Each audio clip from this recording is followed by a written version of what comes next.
नमस्कार दोस्तों, एक बार फिर से स्वागत है अंकिता डेली लाइफस्टाइल में।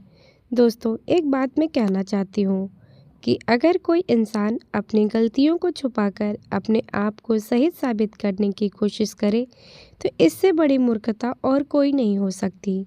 क्योंकि गलत तो कुछ दिन के लिए दबाया जा सकता है, परंतु हमेशा के लिए नहीं मिटाया जा सकता, क्योंकि सच कभी न कभी सामने आ ही जाता है।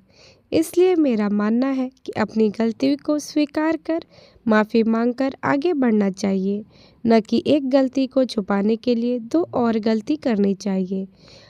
तो ऐसा ही आप लोग समझ गए होंगे कि मैं किसके लिए बोल रही हूँ। जी हाँ, मैं नेहा आशीष तिवारी के लिए ये बात बोल रही हूँ कि जिस तरीके से वो कल लाइव वीडियो में आकर के सारी जनता से वो माफ़ी मांग रही थी, तो मुझे जहाँ तक लगता है, अब आप लोग की क्या राय है, आप लोग कमेंट बॉक्स में ज़रूर बताइएगा कि उन्हें जो है सिर्फ़ और सिर्फ़ अगर वो मनीषा से माफ़ी मांग लेती या फिर वो जिसके साथ गलत की है उससे माफ़ी मांगती तो एक बार चलता है, फिर अगला आदमी माफ़ भी कर सकता है।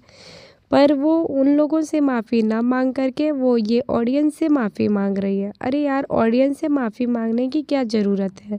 आप जिसकी असली गुनहगार हैं, आप उससे जो है माफ़ी मांगिए। देखिए, मैं आपके बारे में कुछ गलत नहीं बोल रही हूँ।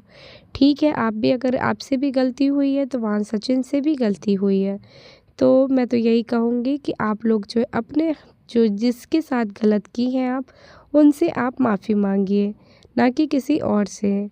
और अब ये सब चीज़ें अपनी लाइफ में भूल करके छोड़ दीजिए और आगे अपने लाइफ में बढ़िए और अपनी बच्ची के लिए बढ़िए, क्योंकि उसका भी भविष्य है, उसका भविष्य अभी आपको बनाना है। तो हमें लगता है कि अगर एक माँ जो है रोती है तो उसके बच्चे को भी उतना ही दुख होता है जितना वो बच्चा रोता है तो उसकी माँ को दुख होता है। तो जैसे हम मेरे घर में तो यही होता है कि अगर मैं रो देती हूँ तो मेरी बच्ची जो है मुझसे ज़्यादा जो है वो परेशान होती है। तो इस जगह कोई भी औरत अगर रोती है, अगर उसका छोटा बच्चा है तो वो उससे ज़्यादा परेशान होता है।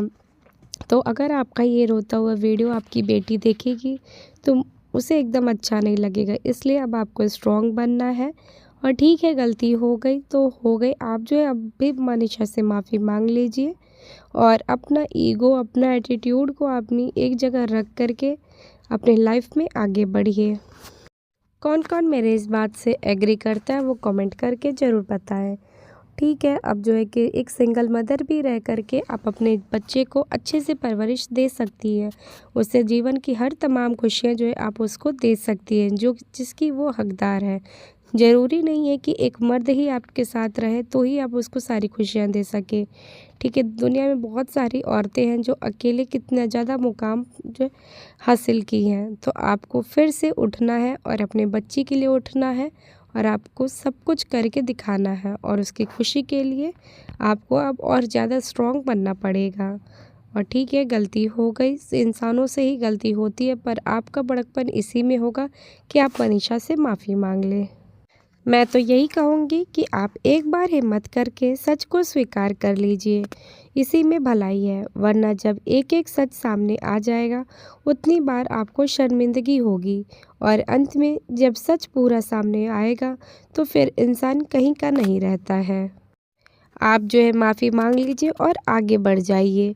और ये रही बात कि हर बार रो के अपने आप को सही प्रूफ करने से कोई प्रूफ नहीं होगा। गलती आपकी है और आप मनीषा से माफ़ी मांग लीजिए और आगे बढ़िए। और माफ़ी मांगने से कोई छोटा नहीं हो जाता है, बल्कि उसके बड़कपन ही दर्शाता है। जिस प्रकार सचिन जो है पब्लिक से सबके सामने वो माफ़ी मांगा, तो आज उसके साथ उसके दोस्त भी हैं, उसके परिवार भी है, उसका सब कोई है। पर ये आप आज आपके साथ कौन है? आपकी एक दोस्त भी आपके साथ नहीं है सिवाय आपके परिवार के। आज आप एकदम अकेले पड़ गई हैं। पर ये हमारे समाज में ये बात भी बहुत गलत है कि अगर लड़का गलती करे तो कोई बात नहीं, अगर लड़की गलत करती है तो हर कोई उस पे जो है कि मतलब उसके सिर पे चढ़ जाता है, उसको जो है अनाप शनाप बोलने लगता है। यहाँ गलती दोनों की थी, तो इसलिए दोनों को ही अपनी गलती का स्वीकार करना चाहिए।